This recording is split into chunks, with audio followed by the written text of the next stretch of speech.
8. 비에 젖은 운명. 1. 열병 그리고 금지된 위로. 축복이 가득해야 할 결혼식장 벽면에 걸린 수수께끼 같은 문구들이 왜 그곳을 찾은 하객들에게 감동을 주었을까요? 8개 국어에 능통한 천재 미경이 대통령의 각별한 신임 속에 차관급 인공지능 책임자로 발탁되고 SD그룹의 비상을 이끈 화려한 활약 뒤에는 어떤 치열한 전략이 숨어 있었을까요? 오늘 억수같이 쏟아지는 빛 속에서 한 청년의 절망을 보듬은 정미의 숭고한 선택과 20년이 지난 지수의 삶을 구원하려는 신호진 회장의 인간적인 고뇌는 과연 어떤 것이었을까요? 과연 이 모든 서사를 관통하는 성공의 진짜 의미는 무엇일까요? 지금부터 그 충격적인 서사가 시작됩니다. 고요한 거실을 찢는 날카로운 전화벨 소리가 울렸습니다. 다혜였습니다. 언니, 지금 A구역 3블럭 쪽 분위기가 심상치 않아요. 독사놈들이 인부들 숙소를 건드리고 있어요. 순식간에 정미의 온화하던 눈빛이 사라지고 냉철한 양 사장의 눈빛이 돌아왔습니다. 통화 내용을 엿들은 우석이 비틀거리며 자리에서 일어났습니다. 저도 가겠습니다. 정민은 단호하게 우석의 어깨를 밀쳐 침대에 다시 앉혔습니다. 어딜 나서 몸도 못 가누는 게 가서 집만 될래? 하지만 누나 말 들어. 명훈이랑 다혜가 알아서 막을 거야. 넌 여기서 꼼짝 말고 열이나 내려. 새벽녘 거친 현장 상황을 겨우 정리하고 지친 몸으로 돌아온 정민은 샤워를 마치고 물을 마시러 가려다 주방 근처에서 들려오는 끙끙 앓는 소리에 발걸음을 멈췄습니다. 땀에 흠뻑 젖어 뒤척이는 우석의 모습이 들어왔습니다. 치치, 약을 먹어도 이러네. 딱 해라. 정미가 차가운 물수건으로 우석의 이마에 맺힌 식은땀을 정성껏 닦아주기 시작했습니다. 엄마 너무 보고 싶어요. 가지 마요, 제발.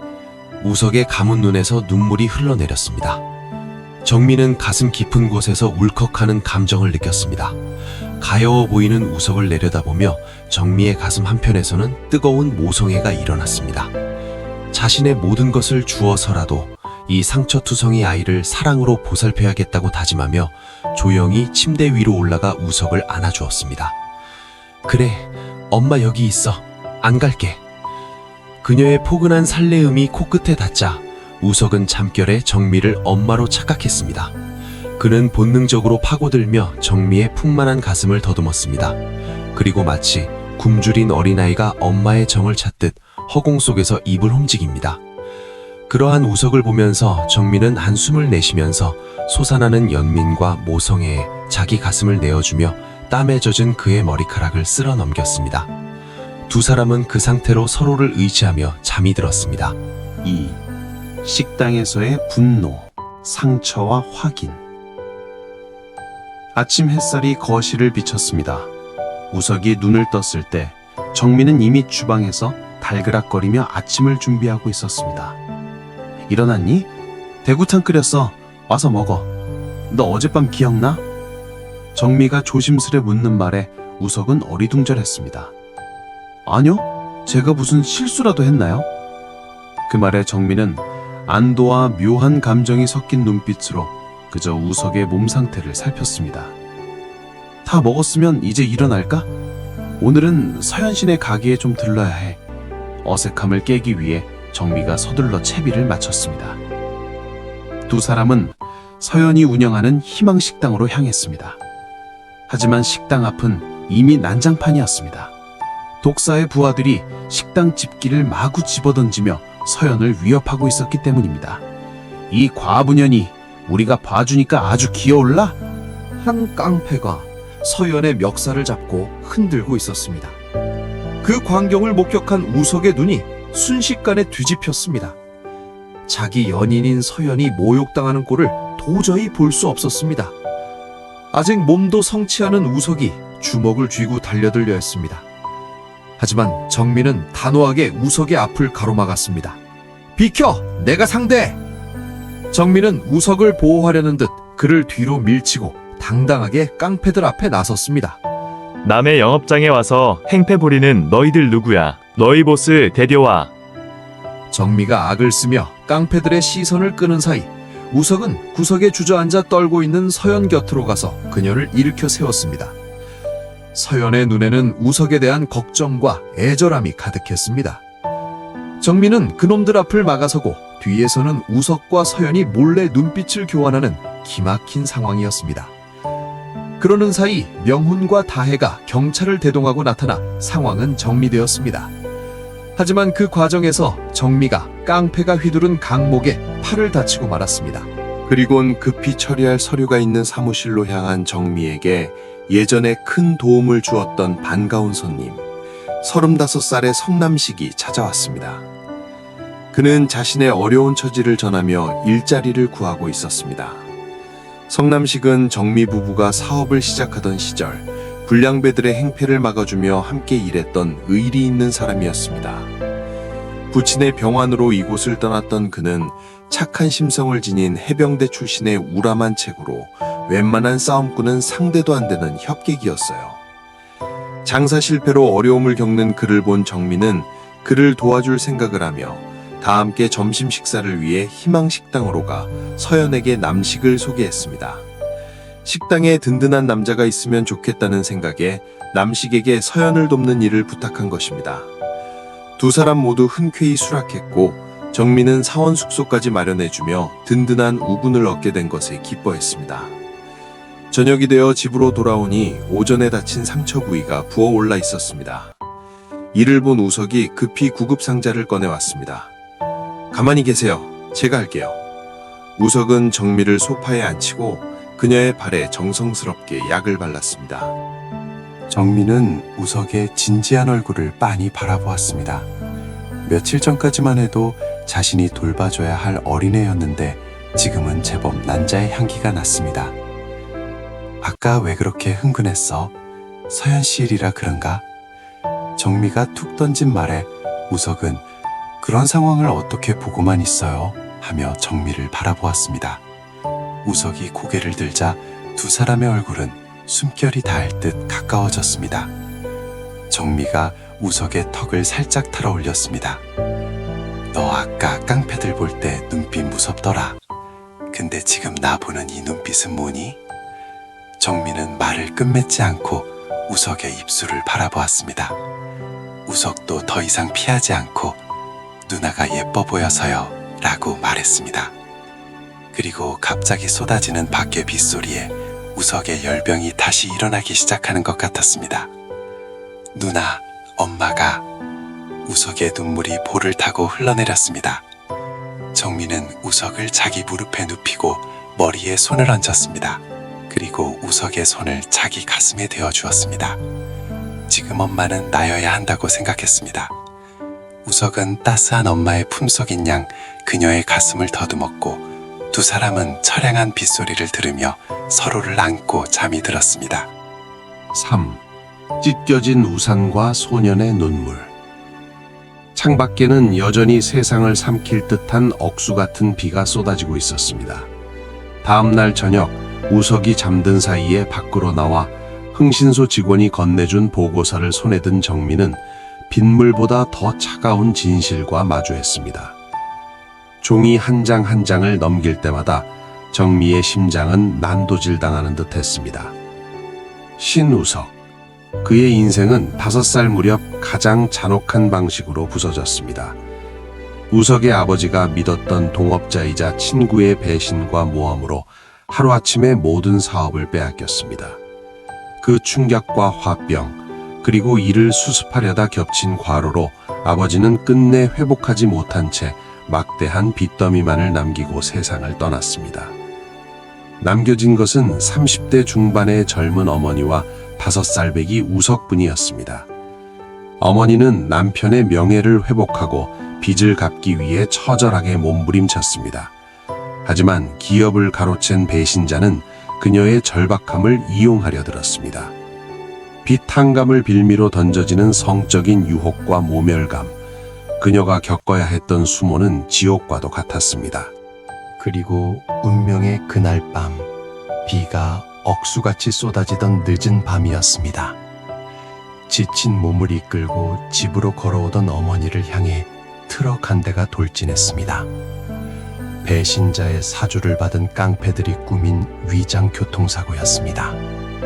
어머니의 비명은 빗소리에 묻혔고 우석은 세상에 홀로 남겨졌습니다.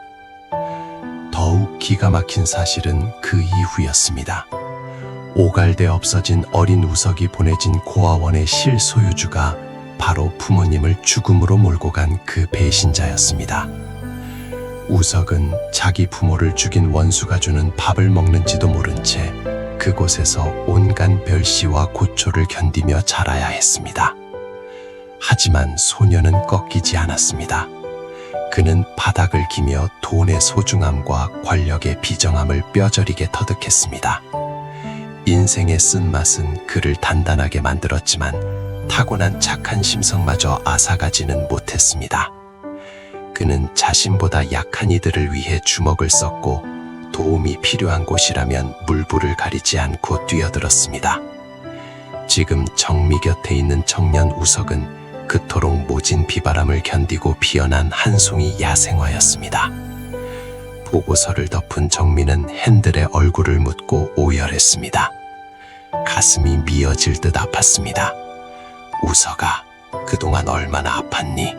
얼마나 외롭고 무서웠니?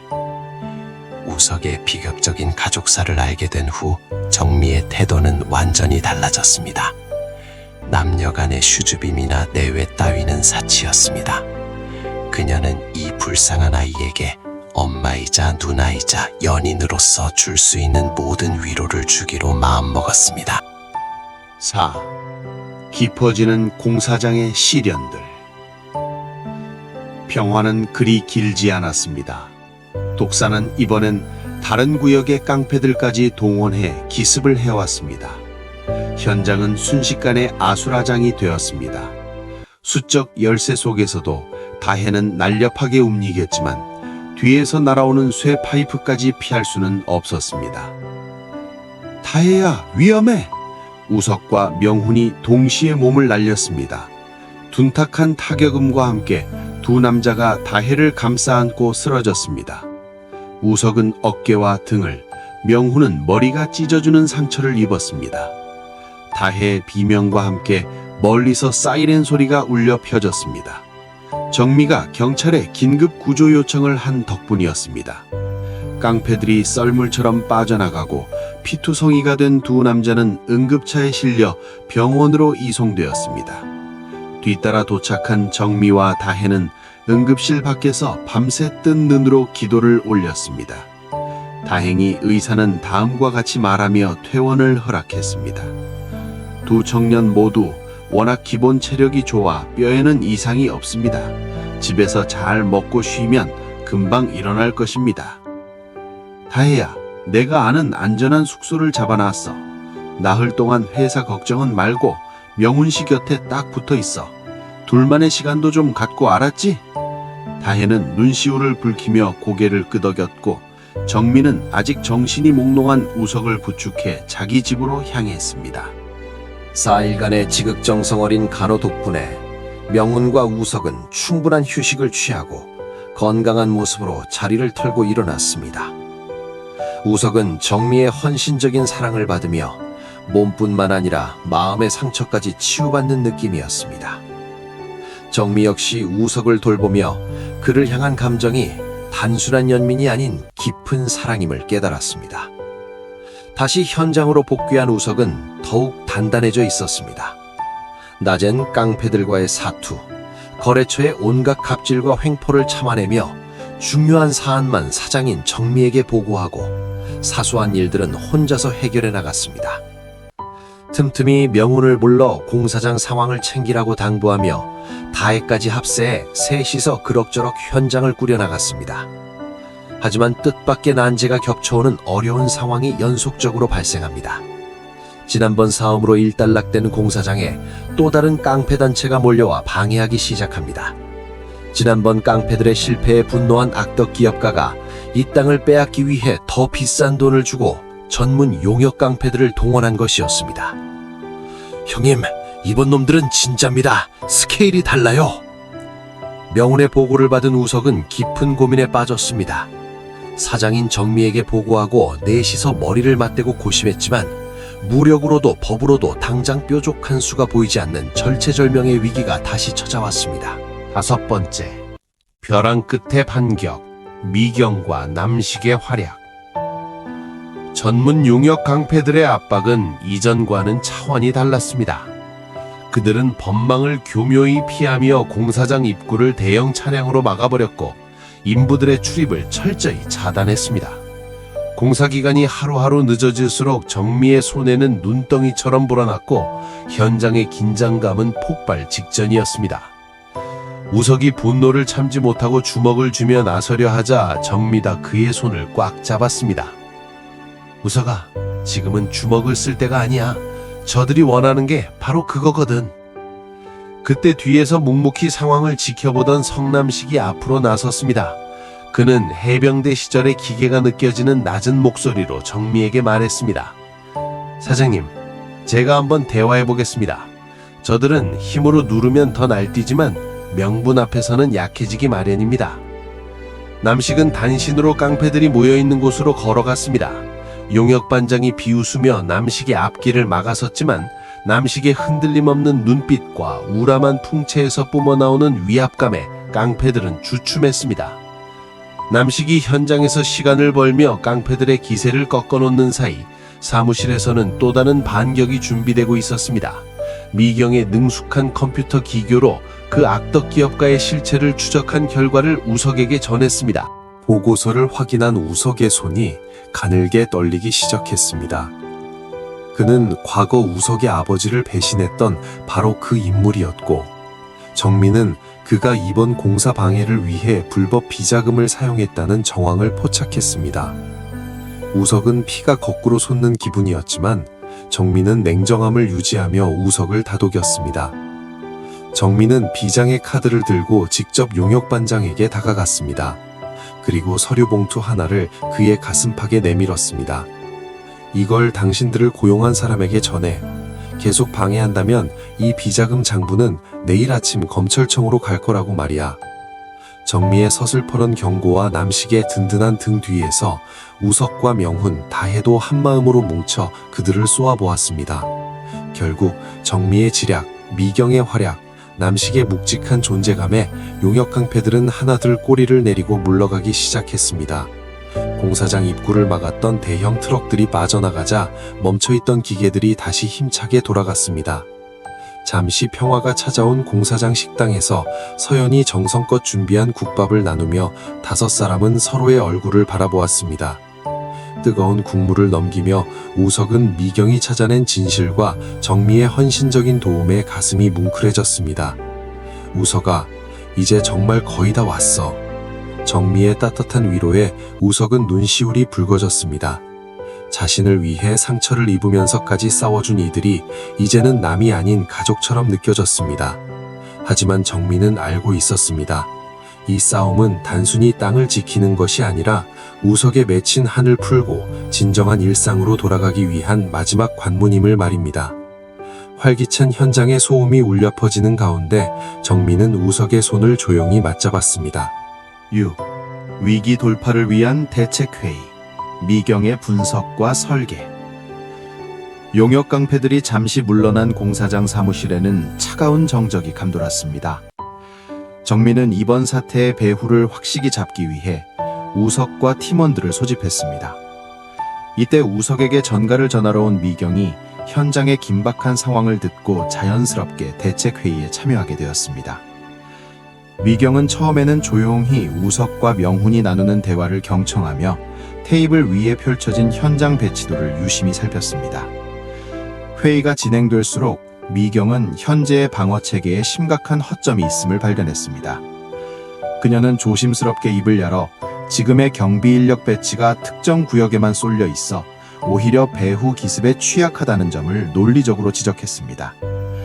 미경의 예리한 분석에 모두의 시선이 집중되었고, 그녀는 지도 위에 새로운 경비 동선을 그려가며 효율적인 인력 재배치 방안을 제시했습니다. 이 과정에서 미경은 자연스럽게 회의의 주도적인 역할을 맡게 되었습니다. 미경은 책상 위에 어지럽게 널린 현장 기록과 피해 사진들을 체계적으로 분류하기 시작했습니다. 그녀는 놈들이 공격해온 시간대와 방식의 패턴을 분석하여 다음 기습이 예상되는 지점을 지도 위에 정확히 표시했습니다. 다혜는 미경의 손짓 하나에 따라 기민하게 움직이며 사무실 구석에 쌓인 서류 뭉치를 가져오거나 미경이 분류한 자료들을 파일에 끼워 넣는 보조 역할에 집중했습니다. 미경은 다혜에게 현장 상황을 기록하는 방식이 허술하다며 앞으로는 자신이 만든 양식에 맞춰 꼼꼼히 정리하라고 지시했습니다. 미경은 단순히 현장을 지키는 것에 그치지 않고 현재 우리 측이 확보한 공사 인허가 서류들을 검토하여 법적 대응 체계를 구축했습니다. 정민은 미경이 주도하는 이 일사불란한 실무 정리 과정과 치밀한 설계 과정을 지켜보며 깊은 신뢰와 감탄을 마음속으로 자아냈습니다. 하지만 미경은 이런 수준 낮은 대책만으로는 아무런 위력이 없다고 덧붙였습니다. 그녀는 이런 경우를 대비해 관계를 구축해 두었던 연반장 사건 때의 깡패 박운석을 불러들여 이용하자는 파격적인 조언을 던졌습니다. 미경의 예리한 제안에 우석은 눈을 번쩍이며 역시 내 꼬맹이가 최고라고 외쳤습니다. 그러자 미경은 오빠가 또 꼬맹이라고 불렀다며 숙녀를 놀린 죄로 명예훼손 고발하겠다고 눈을 흘겼습니다. 우석은 당황하며 아이고 꼬맹이 미안하다 며 너스레를 떨었습니다. 그 모습을 지켜보던 정미가 웃음을 터뜨리며 여기가 부부싸움하는 곳이냐고 한마디 거들었습니다. 옆에 있던 명훈과 다혜도 부부싸움은 집에 가서 뽀뽀하면서 해야 한다며 두 사람을 놀려댔습니다. 우석은 아이고 많이 미안합니다 라고 외치며 미경을 향해 꾸벅 절하는 신용을 하자 사무실 안은 한바탕 웃음으로 왁자지껄하는 소리를 끝으로 이 소동은 마무리되었습니다. 우석은 즉시 박운석에게 전화를 걸어 이곳으로 와서 이야기를 좀 하자고 했습니다. 운석은 그렇지 않아도 연락을 기다리던 중이었다며 10분 내로 즉시 오겠다고 반갑게 답했습니다. 사무실에 도착한 운석이 모두에게 인사를 건네자 모두 오랜만이라며 반갑게 맞이하였습니다. 우석이 지금의 극심한 깡패 사건을 함께 해결하자고 도움을 청하자 운석은 흔쾌히 수락했습니다. 운석은 자신이 동원할 수 있는 인원이 50명은 된다며 자신만만해였습니다. 이리하여 이곳 현장팀은 빠지고 깡패들끼리의 자리다툼 모양새로 꾸미니 미경의 설계는 최고의 계책이 되었습니다. 며칠 후 지난번의 깡패들이 다시 나타나 행패를 부리기 시작했습니다.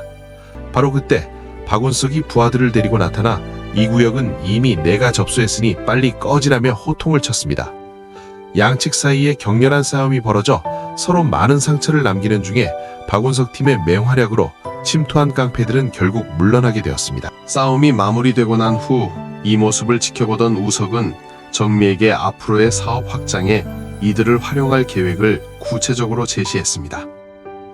우석은 그들에게 치안 관련 일자리를 주어 위험 상황을 미리 제거하고 미래 사회에서는 경비를 체계적으로 할 수 있는 시스템 구조로 갈 것이라는 미경의 말을 전했습니다. 우석은 경비팀의 자회사를 만들자고 제안했습니다. 이 시기에는 어느 대기업도 체계적인 경비 시스템 운영은 생각지도 못하는 컴퓨터 체제였지만 컴퓨터를 전공하는 미경의 미래를 예측하는 안목은 누구도 따라오지 못하는 선견지명을 가지고 있었습니다. 이야기를 듣는 정민은 경비는 사람이 밤에 서야지 하는 사고방식에 머물러 의아해했지만 우선은 그런 계획을 구상해보라는 지시를 내렸습니다. 정민은 이 일이 훗날 대그룹으로 발전하는 과정에서 효자 역할을 할 것이라고는 꿈에도 생각지 못하고 있었습니다. 파트 9. 1100억의 승부수와 SD그룹의 비상 1. 새로운 사업을 위한 계획.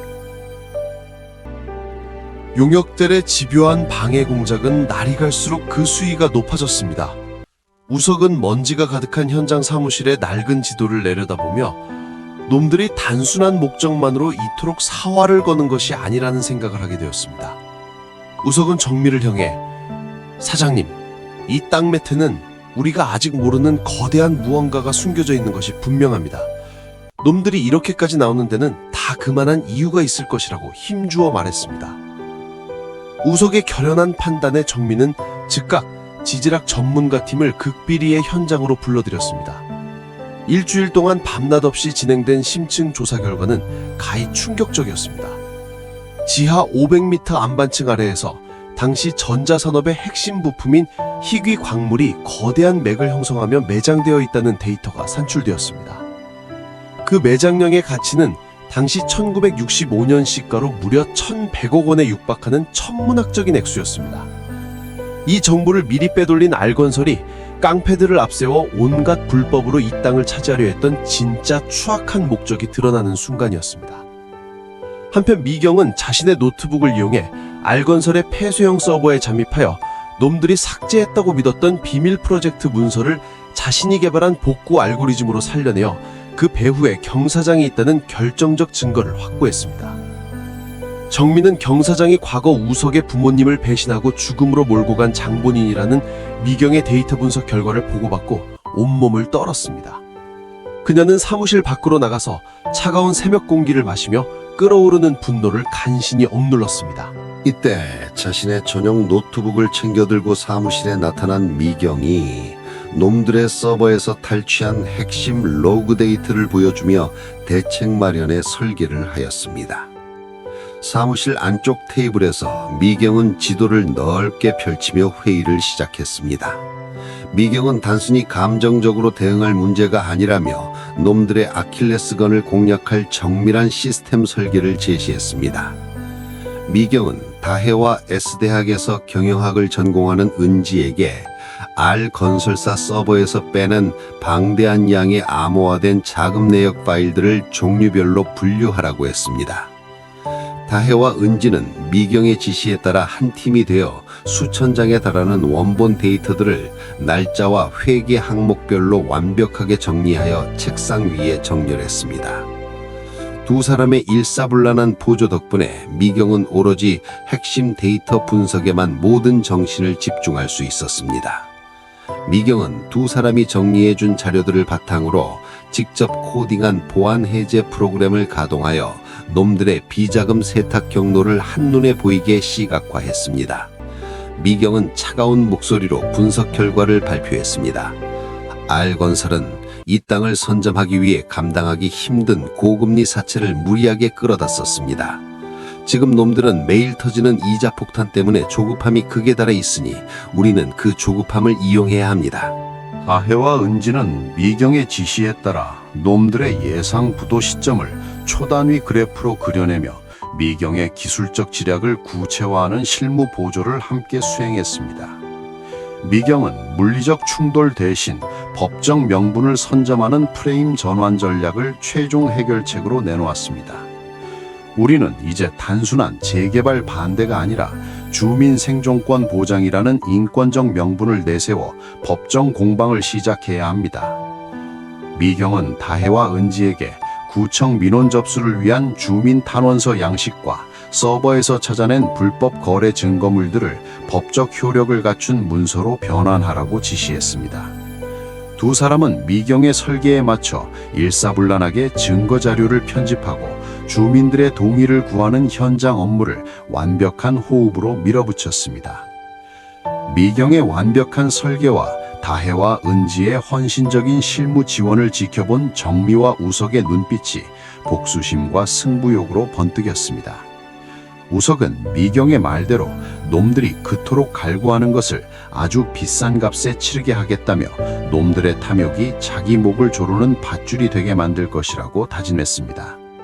이제 1,100억 원의 가치가 걸린 이 거대한 승부판에서 미경이 설계한 승리의 비상이 본격적으로 시작되고 있었습니다.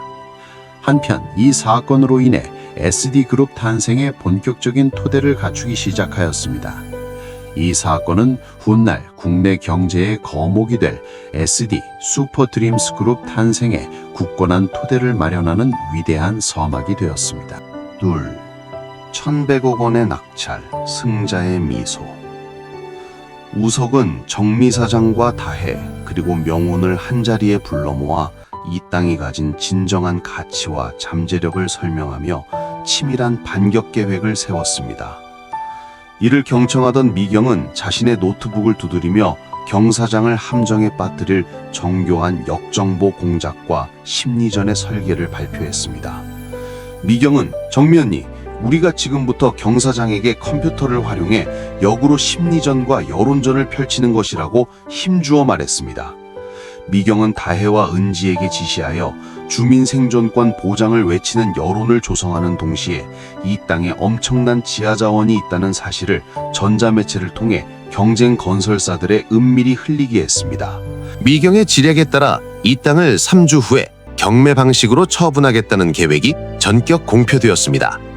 미경이 개발한 복구 알고리즘을 통한 추가 조사 결과 지하 550m 지점에 현시가 최하 300억 원의 가치가 있는 새로운 광물의 흔적이 밝혀졌고 이 사실의 정보가 시장에 퍼지기 시작했습니다. 경매 당일 미경은 경사장의 탐욕을 자극하기 위해 경매 시 조가를 900억 원으로 정하는 승부수를 던졌습니다. 3주 후 열린 경매장에는 10개의 대형 건설사 대표들이 운집했고 눈이 뒤집힌 경사장은 결국 1,100억 원을 부르며 알건설의 이름으로 최종 낙찰자가 되었습니다. 우석과 정민은 회심의 미소를 지었습니다. 사실 그 광물은 채굴 비용이 너무 많이 들어 실질적인 수익성이 전혀 없는 빛 좋은 개살구였기 때문입니다.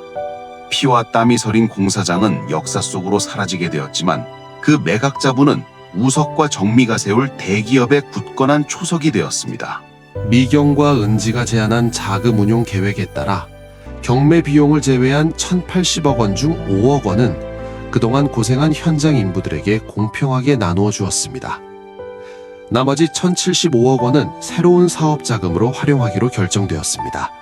미경의 분석 자료를 바탕으로 200억 원을 투입해 서울 외곽 지역의 땅 1,000만 평을 선제적으로 매입했습니다.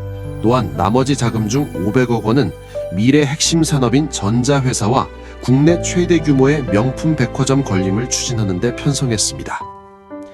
이로써 가칭 SD그룹은 단순한 건설업을 넘어 종합기업으로 비상할 준비를 마쳤습니다. 한편 공사장 식당을 운영하며 헌신했던 윤서연에게는 신설되는 그룹 전 계열사의 식당 운영권을 전격적으로 맡기면서 조력자로 성남식이 합류하게 했습니다. 이제 1살 차이인 두 여인은 친자매보다 더 깊은 사이가 되었으며 양 사장인 정미가 언니가 되고 서연이 동생이 되어 서로를 의지하게 되었습니다. 1,100억 원의 승부는 단순한 복수를 넘어 거대한 경제 제국의 시작을 알리는 위대한 승리가 되었습니다. 3. 미경의 활약상과 결혼, 격변하는 기업. 우석과 정민은 서로 바쁘게 움직이며 지내는 시간 속에서 서로에 대한 신뢰와 인간적인 사랑이 깊어져 갑니다. 한편 미경은 우수한 성적으로 S대학교를 3년 만에 조기 졸업하는 최초의 인재로 기록되었습니다. 미경은 미래를 위한 공부를 좀 더 하겠다며 미국 유학을 2년 과정으로 떠나게 되지만 우석과 미경은 서로의 사랑을 확인하며 유학을 다녀온 뒤 곧바로 결혼하기로 하는 언약식을 유학 가기 전에 공사장의 멤버들 앞에서 하였습니다. 그동안 우석과 정민은 미경에 의해 작성된 미래 사업안을 토대로 체제 개편 작업을 구체화하였습니다. 그리하여 탄생한 회사에 정민은 회장이자 대표이사로 신우석은 총괄 사장으로 미래 대기업의 기초를 다져갔습니다. 낮에는 냉철한 사업가로 업무 추진력을 발휘하고 밤이면 정미 누나와 끝없는 사업의 미래를 구상하는 토론을 하곤 하였습니다. 2년의 미국 유학을 마치고 돌아온 미경은 미래 산업의 핵심이 되는 인공지능에 대한 우수하고 획기적인 연구 논문을 발표하여 미국의 전산업계에 돌풍을 일으켰습니다. 미경은 미국 최대의 전자기업으로부터 최고의 대우로 스카우트 제의받았지만 한국의 피양새를 위해 정중하게 거절하였습니다. 이 소식은 빠르게 모든 전파를 통해 한국의 언론계의 주요 뉴스로 연일 보도되고 있었습니다. 귀국하는 날 김포공항에서는 미경의 모습을 촬영하기 위해 모여든 언론 매체 기자들의 북새통으로 인해 한동안 김포공항이 대혼잡에 휩싸였습니다. 미경은 귀국 후 정미의 회사로 인사차 들린 현장에 기자들이 들이닥쳐 회사의 사무실이 대혼란에 빠지는 상황이 되었습니다. 하는 수 없이 정미가 회사의 대회의실을 기자들과의 회견장으로 마련하여 주었습니다. 기자들의 쏟아지는 질문에 미경은 차분한 어투로 자신의 진솔한 이야기를 하면서 자신의 거취는 현재의 피앙새가 근무하는 이 회사에서 할 일이 있으면 돕겠다고 발표했습니다. 이 발표와 함께 미경과 정미의 회사가 연일 기사거리가 되어 한국 여론의 주목을 받으며 수십억 원의 광고 효과를 보게 되었습니다. 귀국 후 미경은 한국의 최대 기업으로부터 수많은 스카우트 제의받았지만 그때마다 정중한 거절을 하며 자기 능력은 그리 대단하지 않다고 겸손을 표시했습니다. 하지만 언론의 생리란 기사거리가 있는 곳이면 어디라도 파헤쳐보는 것이기에 미경의 모든 사생활과 가족 상황이 알려지게 되었습니다. 미경의 아버지가 55살인 장형석 프랑스 현직 대사라는 사실이 밝혀지자 그동안 미경을 알고 지내던 사람들이 다시 한번 미경의 겸손한 모습에 감동하게 되었습니다. 아버지가 프랑스 대사라는 사실은 정미와 우석 외에는 아무도 모르는 사실이었습니다. 이 소식을 접한 대통령이 미경에게 관심을 보이며 만나보고 싶다고 하여 비서실장이 미경에게 청와대로 오라는 연락을 하였습니다. 미경은 약속된 날짜에 대통령을 만나서 우리나라의 미래 전자산업과 인공지능이 여러 산업에 미치는 내용과 앞으로 다가올 미래 산업의 전망에 대한 자기 생각을 진솔하게 말하였습니다. 그날 이후 대통령이 비서실장에게 미경을 정부의 과학기술정보통신부의 인공지능 부서를 만들어서 그녀의 능력을 국가를 위해 활용할 수 있는 방안을 모색하라고 지시하였습니다. 4. 국가의 부름, 장관 부녀와 기업의 도약. 현재 외무부 장관이 지병으로 사임을 표한 상태라 임무를 물색하던 중 장영석 현 프랑스 대사의 추천을 많은 인사들로부터 받게 되었습니다. 대통령은 장 대사를 철저히 조사하여 빠른 시일에 보고하라고 비서실장에게 지시한 상태입니다. 비서실에서는 장영석 프랑스 대사에 대한 모든 사항을 비밀리에 조사하여 대통령에게 흠잡을 수 있는 그 어떤 것도 없는 공무원의 표상이라는 보고를 하였습니다. 보고받는 대통령은 어떻게 사람이 오랜 공직 생활을 하는데 조그마한 약점도 없다는 것이 이상하다며 조사를 너무 허술하게 한 것이 아니냐고 따져 물었습니다. 하지만 비서실장이 전하는 내용은 미담뿐이었습니다. 그동안 장 대사가 근무한 적이 있는 모든 대사관의 직원들을 통해 녹음한 내용과 근무지의 현직 대통령들로부터 받은 찬사 이야기도 함께 대통령에게 직접 들려주었습니다. 그리하여 외무부 장관 발탁 인사로 마음을 굳힌 대통령이 장 대사의 귀국 지시를 비서실장에게 전하였습니다. 그의 소원은 지금의 국제정세가 급변하는 상황 속에서 국제정세에 능한 그를 외무부 장관으로 임명하여 미래 전자산업의 국제 간 협력을 굳건히 마련하려는 의도입니다. 한편 프랑스에 있는 장 대사 부부는 딸 미경의 소식을 듣고 기뻐하면서도 한편으로는 딸아이의 사생활 노출이 어떤 불편함을 가져올지를 너무도 잘 알기에 걱정스러운 생각을 하게 되었습니다. 대통령이 미경을 만난 후 다음 시대를 이어갈 한국 젊은이들의 기대를 미경의 모습을 보며 무척 기뻐하였습니다. 인재 육성과 그들이 꿈을 펼칠 수 있는 기회를 만들어 주어야겠다고 생각하게 되는 계기를 미경을 통해서 마련하려고 마음을 굳혔습니다. 한편 청와대 비서실장은 엄밀히 미경의 뒷조사를 하면서 그 자신도 놀라운 사실을 접하게 되었습니다. 대통령의 안목에 또 한 번 감탄하게 되었습니다. 조사 결과는 우수한 두뇌로 한국 최고의 대학을 전학년 장학생으로 조기 졸업하고 미국 유학을 2년 만에 박사학위를 받은 미국 대학에서도 몇 안 되는 인물로 기록되어 있다는 것이었습니다.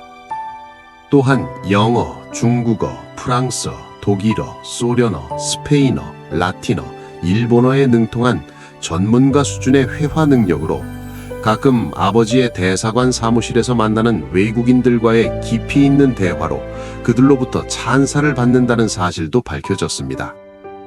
더욱이 검도 5단과 중국 전통 무예를 익힌 전문가 수준의 무사라는 사실 또한 놀라운 것이었습니다. 이 모든 내용을 빠짐없이 대통령에게 보고하였습니다. 그리고 그녀의 피앙세가 다니는 정미의 회사에 대한 보고도 함께하면서 대통령으로부터 그 회사를 잘 지켜보고 정부에서 도움을 주는 방안을 찾아서 도와주라는 지시를 받았습니다. 미경 한 사람으로 인해 모든 관련된 사람들이 급변하는 상황을 맞이하게 되었고, 정민은 비서실장으로부터 대통령의 지시사항을 들으면서 너무도 뜻밖의 희소식에 의아해하며 이를 우석, 명훈, 다혜, 은지에게 전하였습니다. 정미와 우석 또한 회사의 미래 핵심은 인공지능을 다루는 부서가 될 것이라는 기획을 하는 중이었기에 미경이 정부 부서에 간다는 사실에 아쉬워합니다. 하지만 그녀의 능력을 발휘할 수 있는 기회를 얻는다고 생각하며 언젠가는 이곳으로 올 것이라는 희망에 찬 기대를 합니다. 미경의 아버지와 어머니가 대통령에 급히 귀국하라는 전달을 듣고 귀국하여 대통령 면담을 하는 중에 미경에 대한 대통령의 과한 관심을 듣게 되어 적잖게 놀라움을 표시합니다. 대통령은 미경을 정부의 특별 부서를 마련해 그녀의 능력을 발휘할 수 있게 모든 지원을 할 것이라 하였습니다. 장대사는 감사하다는 표현을 전할 수밖에 없는 상황이었고, 한편으로는 자신을 외무부 장관으로 임명하려고 하니 청문회 준비하라고 합니다. 뜻밖의 소식에 그들 부부는 어리둥절한 상태로 대사가 정중히 자신은 능력이 미천하다며 거절하지만 확고한 대통령의 의지를 저버리지 못하고 최선의 노력을 다하겠다는 말을 전하며 청와대를 나왔습니다. 그날 저녁 뉴스에 부녀에 관한 내용이 전해지면서 또 한 번 미경은 세간의 주목을 받게 되고 그녀의 이력이 자세하게 보도되었습니다. 8개 국어에 능통한 어학 실력과 검도 5단의 무술 고단수로 겸손한 모습을 지닌 미래의 핵심 인재로 곧 마련될 정부 부서의 핵심 인물이라는 사실을 미경도 뉴스를 통해 알게 되었습니다. 장대사의 청문회장에서는 여야의 모든 국회의원이 어떠한 지적도 하지 못하고 찬사를 하는 모습뿐이었습니다. 이 소식 또한 대통령에게 보고되면서 현 정부의 인사 중 청문회장에서 만장일치의 호평을 받은 사람은 장대사뿐이었습니다. 언론 보도를 통해 알려지는 것은 청렴결백한 인간미 넘치는 공무원의 표상이라는 것과 그의 부인 역시 겸손하고 소박한 생활을 한다는 내용으로 국민들의 큰 관심을 받게 되었습니다. 무사히 청문회를 통과한 장대사는 외무부 장관으로서의 임무를 수행하기 위해 아내와 함께 잦은 외국 출장을 다니며 국익을 위해 헌신하였습니다. 또한 미경은 대통령의 지시로 마련된 과학기술정보통신부의 핵심 부서가 될 가칭 인공지능부가 신설되어 부책임자로 임명되었습니다. 이로써 미경은 최연소 정부 차관급 공무원 신분을 가진 최초의 여성이 되었습니다. 열심히 연구에 매진한 미경은 세계 최초의 인공지능 핵심 기술의 원천 기술을 개발하여 다시 한번 세계 언론의 주목을 받게 되었습니다. 미경은 미국, 영국, 프랑스 등 주요 국가들의 기자로부터 인터뷰 요청받아서 겸손한 언행으로 인터뷰에 응하였습니다. 그녀의 수준 높은 어학 실력을 유감없이 발휘하여 각국의 기자들로부터 아낌없는 찬사를 받는 내용까지 기사로 실리게 되었습니다. 정말 팔방미인의 면모를 유감없이 보여주었습니다. 한편 정미의 회사 또한 우석의 뚝심과 치밀한 계획하에 수행하여 급성장을 이루며 중견기업으로 거듭나게 되었습니다. 회사가 소유한 1000만 평의 토지 위에 20여 개의 자회사 사무실이 하나씩 늘어나고 있었습니다. 어느 정도의 사업 기반이 마련되자 최고 호텔 수준의 최고급 사원 아파트와 사원 아이들을 위한 유아원 그리고 유치원을 설립하였습니다. 유능한 교사와 직원을 선발하여 이른 아침부터 저녁 늦은 시간까지 운영하는 유아원과 유치원을 만들어 직원들의 아이 돌봄 걱정을 덜어주게 되었습니다.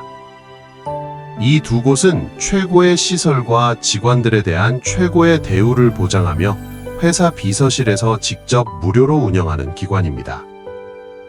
이 두 곳의 특별한 특징은 배우자가 없는 사원이 외국으로 단시일 출장을 갈 때 아이를 맡아서 돌봐주는 역할도 한다는 것입니다. 5. 세기의 결혼식과 새로운 도전.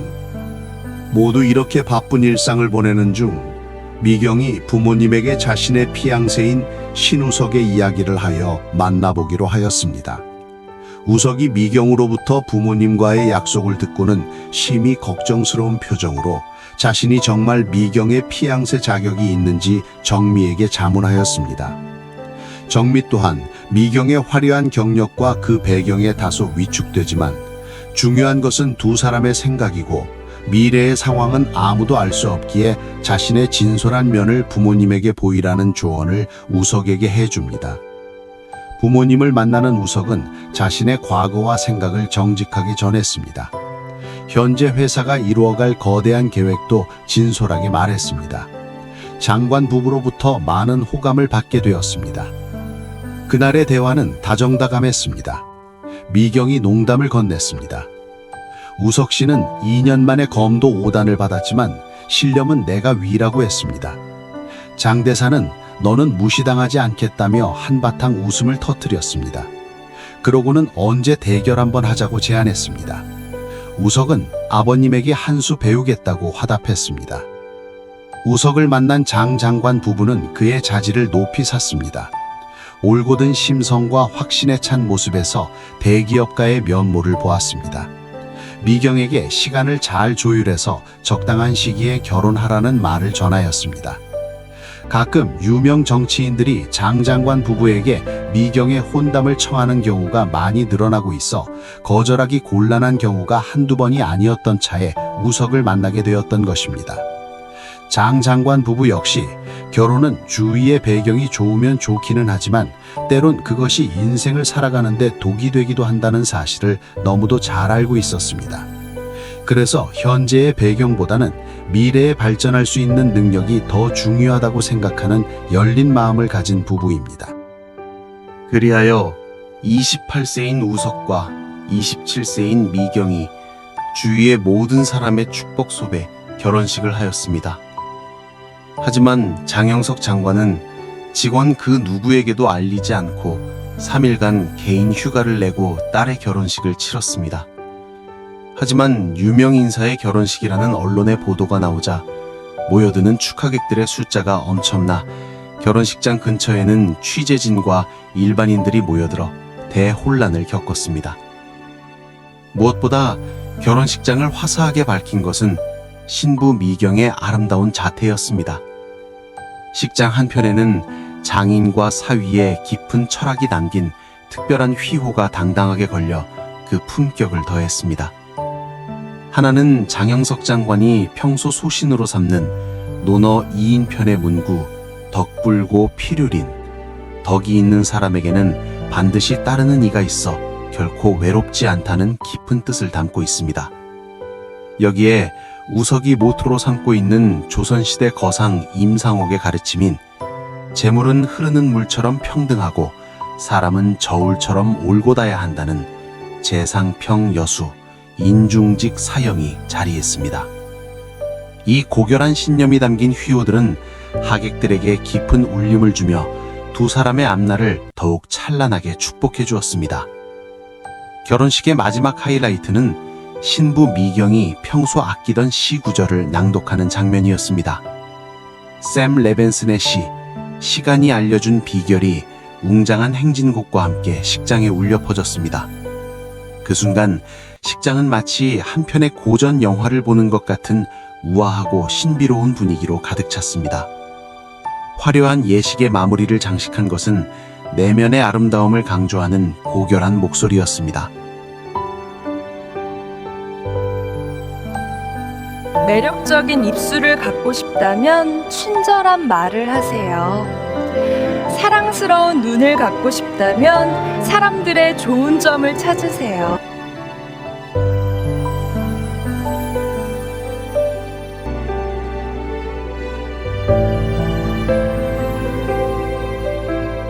기억하세요. 만약 도움을 주는 손이 필요하다면 당신의 팔 끝에 있는 손을 쓰면 됩니다.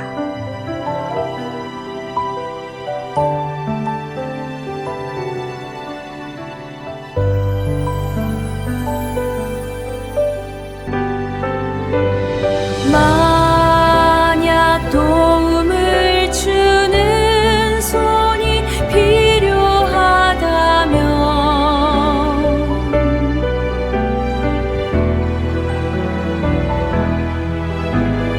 당신의 발끝에 있는 소명을 쓰면 됩니다.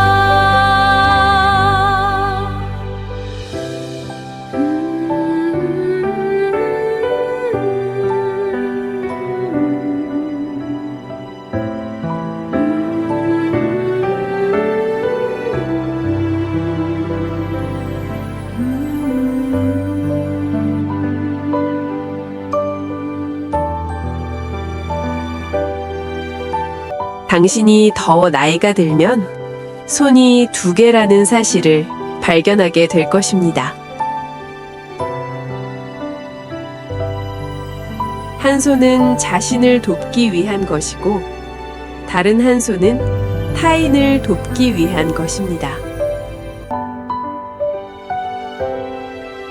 샘 레벤슨의 시간이 알려준 비결입니다. 미경의 목소리는 하객들에게 삶의 소중한 지혜를 전했습니다. 이 시구는 오드리 헵번이 자녀들에게 마지막으로 들려주었던 고결한 지혜로 잘 알려져 있습니다.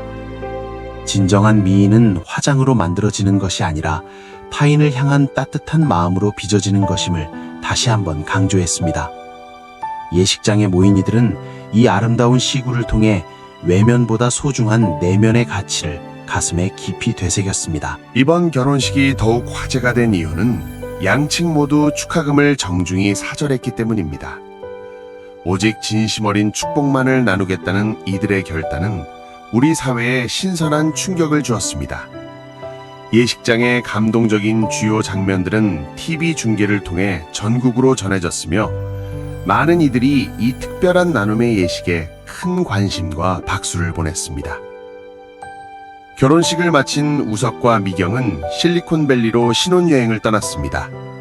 그곳에서 원대한 꿈을 펼치기 위한 견학과 휴식을 즐겼습니다. 미래 과학에 도움이 되는 많은 자료를 수집해 왔습니다. 달콤한 신혼생활과 함께 각자의 일터에서 혼신의 노력을 기울였습니다. 우석은 사업 확장의 원대한 밑그림이 완성되어 갔습니다. 미경 역시 국가과학지향점에 초석을 다졌습니다. 그러던 중에 정권이 바뀌면서 자리에서 물러나게 되었습니다. 미경이 국가직에서 물러났다는 소식이 전 세계에 알려졌습니다. 미국과 유럽 대기업들의 유치 경쟁이 치열하게 벌어졌습니다. 국내 대표 기업 회장들도 면담 요청을 쏟아냈습니다. 미경은 정중한 거절의 명분을 찾기에 여념이 없었습니다. 하지만 자신의 꿈을 마음껏 펼칠 수 있는 곳은 양정미 회장과 그녀의 남편인 신호석 사장이 이끄는 회사라는 생각에는 변함이 없었습니다. 6. 20년의 도약, 슈퍼드림스 그룹의 탄생. 미경의 상황을 안정시키기 위해 양정미 회장과 신우석 사장은 깊은 고심 끝에 결국 미경을 위한 그룹의 중추적인 부서가 될 미래전략과학부를 급하게 신설하여 사장 자리를 마련하였습니다. 이 부서가 미래의 한국 경제를 이끌게 되고 세계의 선두 기업으로 나가는 핵심이 될 거라는 사실을 당시에는 아무도 알지 못하였습니다. 하지만 세 사람의 머릿속에는 희미한 실루엣의 서광이 감지되고 있었습니다. 아직은 국내 50위권의 기업 수준이었지만 미경이 주도하는 전자산업, 특히 AI 인공지능의 활약이 나날이 빛을 발하며 기업 성장을 선두에서 이끄는 성과를 거두었습니다. 당시 이 기업의 연매출 전체의 80% 몫을 미경의 부서가 담당하고 있어서 모든 사원으로부터 아낌없는 찬사를 받았지만 정작 그녀는 자신의 역할은 미미한 것이라며 겸손해하였습니다. 회사의 성장이 거듭되는 사이에 경쟁업체들의 여러 가지 방해와 정치인들의 지나친 관심과 간섭이 생겨나기도 하였습니다. 하지만 양정미 회장, 신우석 총괄사장, 그리고 정미경 사장의 굳은 의지가 합쳐져 정치권과의 관계는 언제나 원칙을 고수하며 불가근 불가원의 정신으로 대처해 나갔습니다. 다만 이 과정에서 가끔은 정치권의 미움을 사기도 하여 다소의 어려움이 발생하기도 하였습니다. 하지만 기업을 운영하면서 어떠한 사소한 비리나 부조리도 발생하지 않도록 특별 감사부를 마련하였습니다. 실수가 아닌 의도적인 문제를 일으키면 직위 고하를 막론하고 누구도 그 책임을 면하지 못하는 기업의 상벌 규정을 마련하여 철저히 이행하기로 하였습니다. 이로써 법적인 문제나 시비거리가 발생하지 못하는 원천적인 제도를 운용하였습니다. 사원을 위한 최고의 대우와 노력의 대가, 그리고 그 성과에 합당한 인센티브를 철저히 제공하는 것을 원칙으로 삼았습니다. 고위직의 위치에 갈수록 개인적인 사소한 문제들을 그룹 차원에서 지원하고 모든 편의를 제공하기로 하였습니다. 모든 사원을 부하 직원이 아닌 동료로서 대하는 평등한 구조로 신입사원들이 일할 맛이 나게 하는 조직 문화를 구축하였습니다. 이 덕분에 이 회사에 입사를 희망하는 젊은이들의 인기는 언제나 상위권에 속하였습니다. 일반적인 동급 수준의 회사보다 급여는 약 50%가 많은 편이었으며 개인의 성장을 도와주는 시스템이 아주 잘 마련되어 있어서 당시 국내에서는 이직률이 가장 적은 2% 미만을 기록하였습니다. 이 수치 역시 본인들이 문제를 일으켜 사직하는 경우가 가장 많았고 나머지는 극히 개인 사정으로 떠나는 것뿐이었습니다. 이 회사의 기본 정신 중 하나는 돈벌이가 목적이 아니라 정직하게 열심히 노력해서 돈을 벌어 어려운 사람들의 삶의 기반을 마련해 주어 그들이 자립할 수 있게 도와주는 것이었습니다. 또한 장사는 이윤을 남기는 것이 아니라 사람을 얻는 것이라는 정신으로 특히 그룹 사원들의 후생 복지를 최고의 수준으로 유지하기로 하였습니다. 또한 미경은 다가올 AI의 시대에는 단순한 노동과 일반적인 반복 패턴의 업무 수행은 로봇의 등장으로 산업 패턴의 전환점이 올 거라는 예측을 정미와 우석에게 논리적이고 기술적인 내용을 들어 설명하며 설득해 나갔습니다. 하지만 그들은 꿈같은 이야기로 과연 그런 게 가능하겠냐는 반응을 보이는 소극적인 입장만 취할 뿐이었습니다. 미경은 한 사람이 많은 노동을 하는 대신 여러 명이 적게 일하고 적정한 임금을 받으며 다 함께 즐겁게 생활하는 소확행의 모습이 미래의 이상적인 사회라 믿었습니다. 현실적으로 그 당시의 세계적인 여건은 AI의 태동기로 얕은 이론만 있을 뿐 자동화는 미미한 기술력 수준이었기에 국내외 기업에서 적극적으로 대응하는 곳이 없는 상태였습니다. 두 사람의 생각을 탓할 수는 없었지만 미래의 AI 기술의 발전을 예측하는 미경으로서는 지금 대비하지 않으면 초인류 기업으로의 진출은 없을 거라는 확고한 신념을 가지고 끈질긴 설득을 이어가며 그 밑그림을 하나씩 만들어 나갔습니다. 작은 건설사로 시작했던 기업은 20년 동안 눈부신 성장을 이루었고 늘어나는 자회사들로 인해 그룹 체제로 전환하는 대혁신의 대대적인 개편 작업을 단행해야 했습니다. 이제 어엿한 중견기업의 형태를 갖춘 S그룹의 공식 명칭을 슈퍼드림스로 정하고 약칭을 SD그룹으로 하기로 하였습니다. 슈퍼드림스는 불가능을 가능으로 바꾼 초월적인 힘을 가진 꿈들의 집합체이며 함께 꾸는 꿈은 거대한 기적의 역사가 된다는 의미를 담고 있습니다. 미경이 주도하던 미래전략과학부는 그룹의 핵심 계열사인 슈퍼드림스 어드밴스 인텔리전스라는 독립법인으로 승격하고 약칭을 SDAI 회사로 하기로 하였습니다. 슈퍼드림스 어드밴스 인텔리전스는 꿈의 실현을 가속화하는 최첨단 지능이며 기술을 통해 인류의 한계를 극복하고 상상을 현실로 바꾸는 선구적인 지혜라는 의미를 담고 있습니다.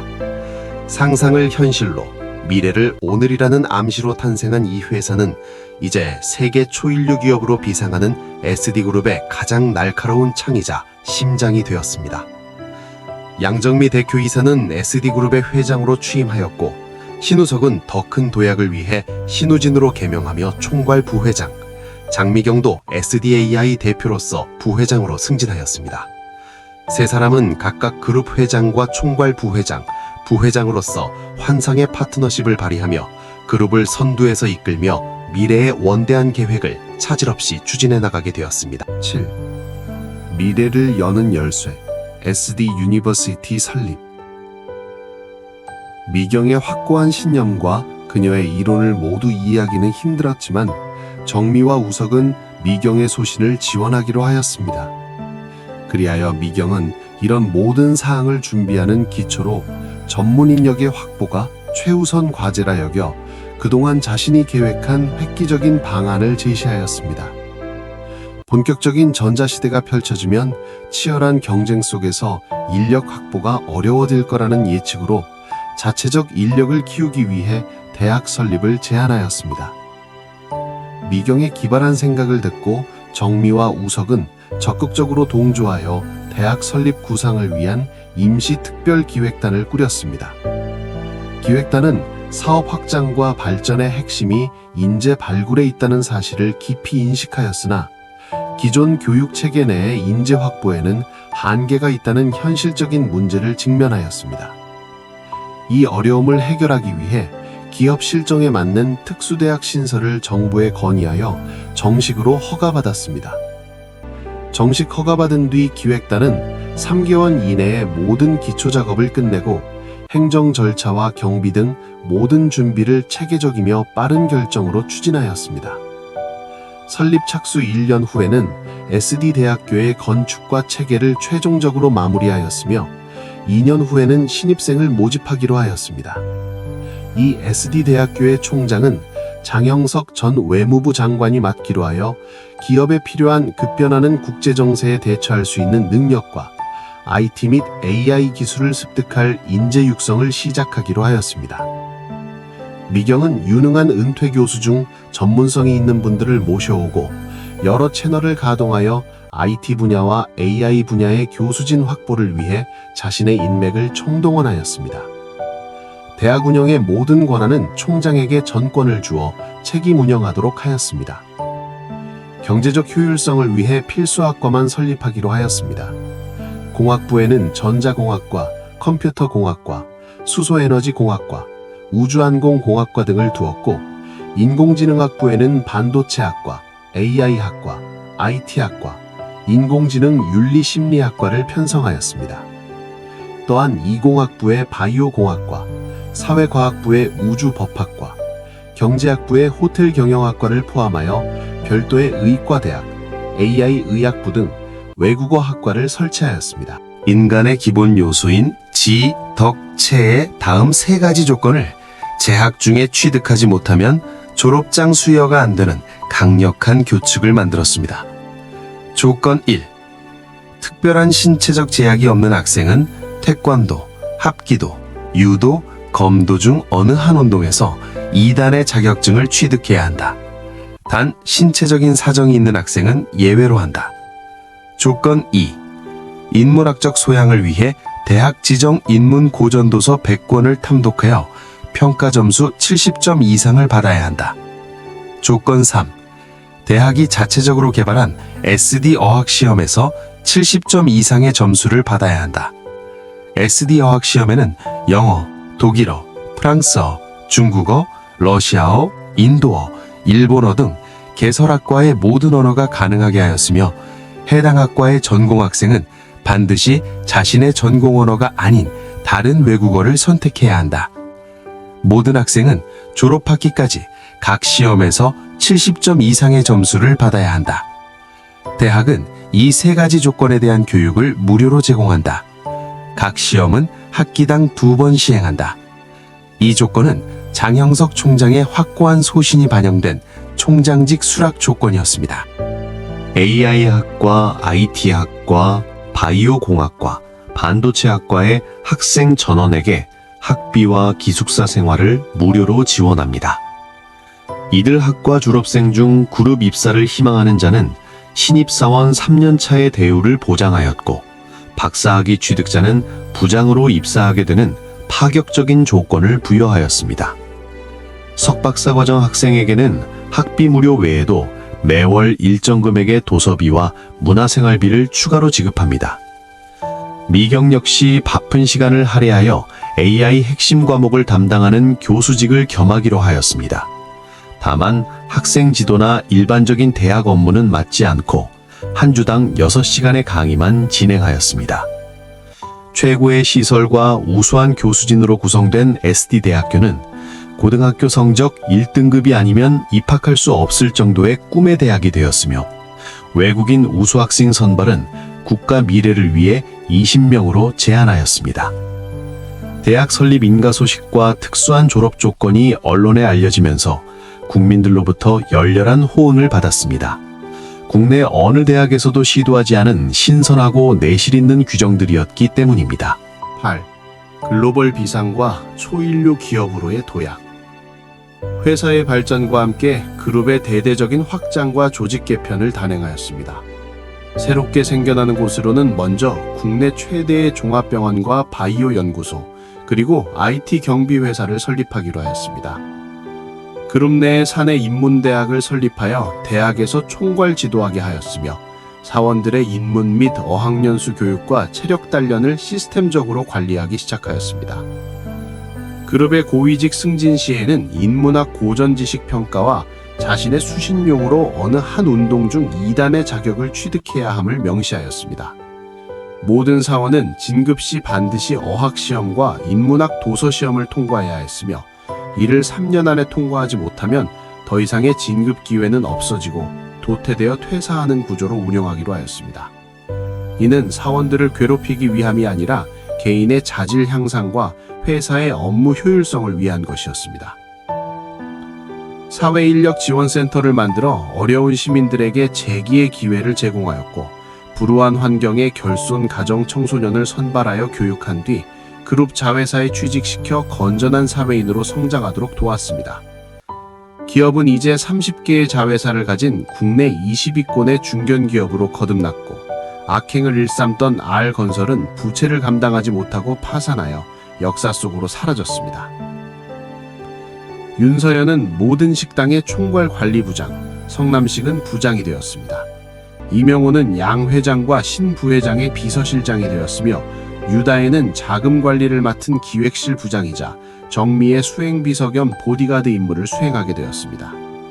나은지도 SD대학교 병영학 전공과 미경이 추천한 IT 몇 가지 중요한 과목을 이수하여 졸업하여 현재는 SDAI사에 입사하여 미경 부회장의 말단 비서로 자료 정리를 하고 있습니다.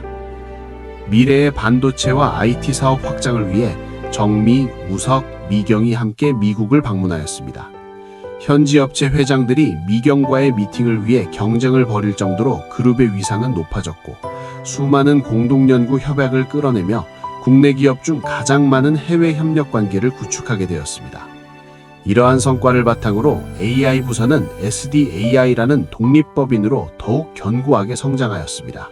양정미 대표이사는 핵심 사안만 체크하며 신우진 회장과 장미경 부회장이 기업 업무를 전담하도록 하였습니다. 때로는 실무진과 미경, 다혜를 동반하여 일본 기업들과 협력을 구축하는 등 글로벌 리더로서의 행보를 이어갔고 양 회장은 수시로 외국 지점을 방문하여 현황을 점검하였습니다. 아직 SD대학교에서 졸업생이 나오지 않아 인공지능 관련 인재 확보 경쟁이 치열해지자 신우진 회장은 AI 미래전략 긴급회의를 소집하였습니다. 대회의실에서 수십 명의 임원이 기립한 가운데 신 회장의 목소리가 울려 퍼졌습니다. 지금은 속도가 생명입니다. 감상에 젖어 있을 시간이 없어요. 미국과 중국을 잡지 못하면 우리 그룹은 끝입니다.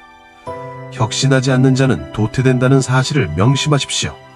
3시간의 마라톤 회의 동안 그는 완벽한 승부사로서 임원들을 독려하고 비전을 제시하며 좌중을 압도하였습니다. 그의 냉철한 카리스마 뒤에는 지난날의 고통을 딛고 일어선 강인한 영혼의 울림이 있었습니다. 그룹은 이제 누구도 넘볼 수 없는 초인류 기업의 위상을 굳혀가고 있었습니다. 9. 20년 전 소녀, 지수의 비참한 상황. 비가 억수같이 쏟아지는 어느 날 밤이었습니다. 자회사의 상황을 파악하고 늦은 밤 비서실장 이명훈과 함께 한강대교를 지나가던 중이었습니다. 달이 난간 아래 빗속에 처량하게 웅크리고 앉아 울고 있는 한 여인의 모습이 신 회장의 눈에 들어왔습니다.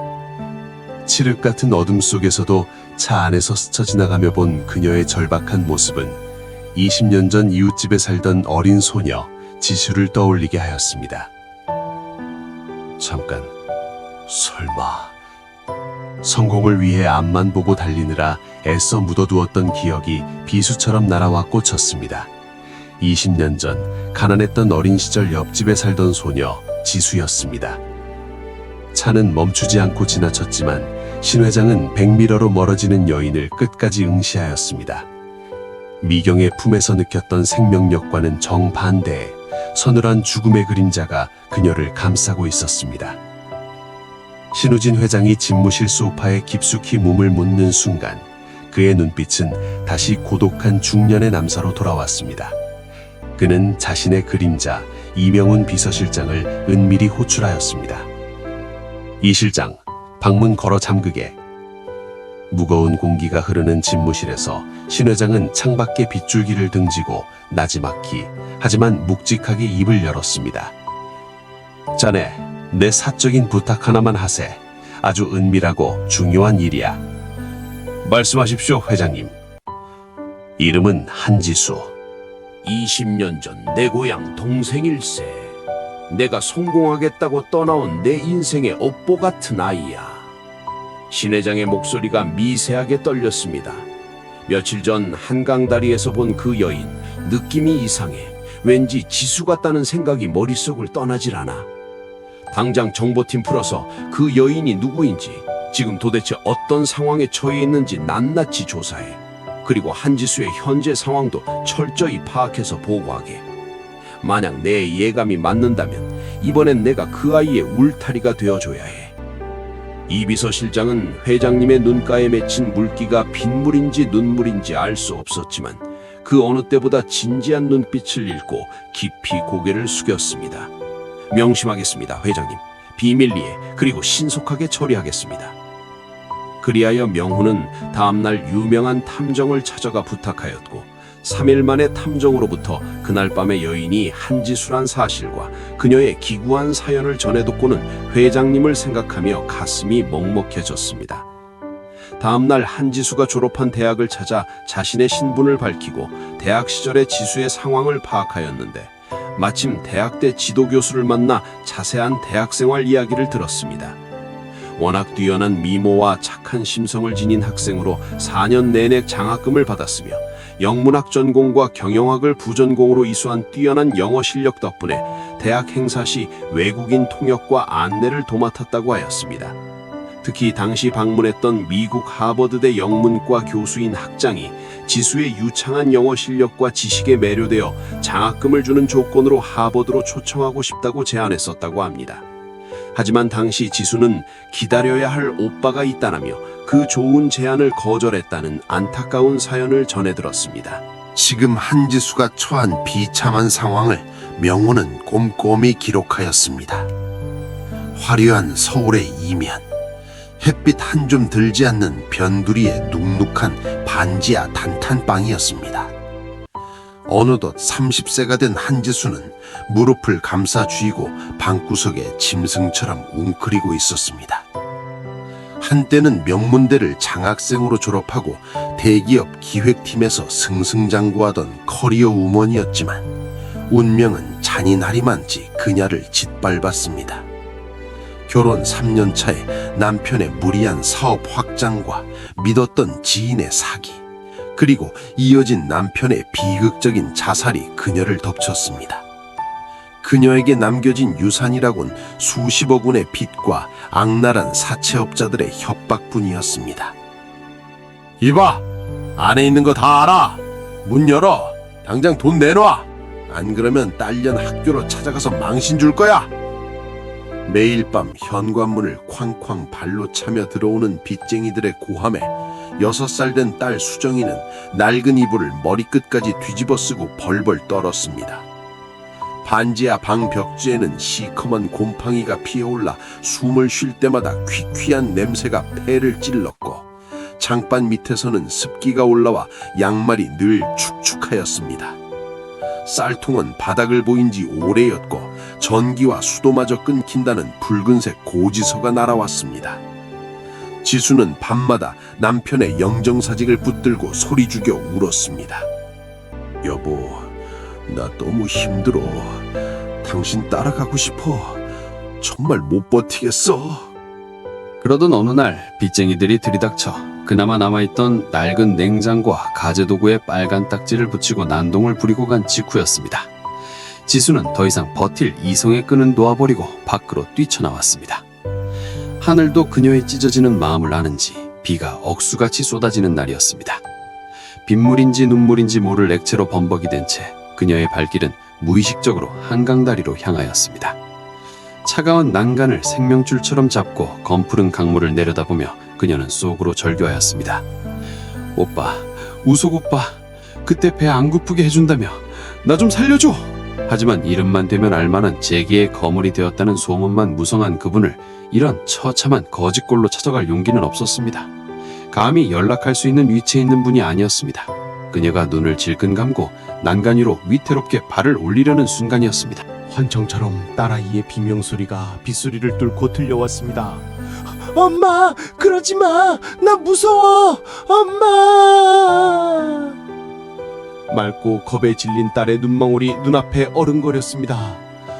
내가 가면 수정이는 이 빗구덩이 속에서 어떻게 살아? 저 어린 곳이 고아원에서 겪을 고통을 내가 어떻게 두고 봐? 지수는 난간을 잡았던 손에 힘을 풀고 차가운 아스팔트 바닥에 주저앉아 짐승처럼 오열하였습니다. 살려주세요. 누구라도 좋으니 제발 우리 모녀 좀 살려주세요. 하늘이 뚫린 듯 쏟아지는 빗줄기가 그녀의 처절한 통곡 소리를 삼켜버렸습니다. 오늘 신우진 회장의 뜨거운 눈물과 성공 스토리가 가슴에 와닿으셨다면 구독과 좋아요, 따뜻한 댓글 부탁드립니다. 이어지는 4부 20년 전 소녀와 운명적 재회 S그룹의 비상편에서 그 감동적인 순간을 느껴보시길 바랍니다. 감사합니다. 본 영상에 등장하는 인물, 지명, 기관, 사건은 모두 창작된 허구이며 실제와 전혀 관련이 없습니다.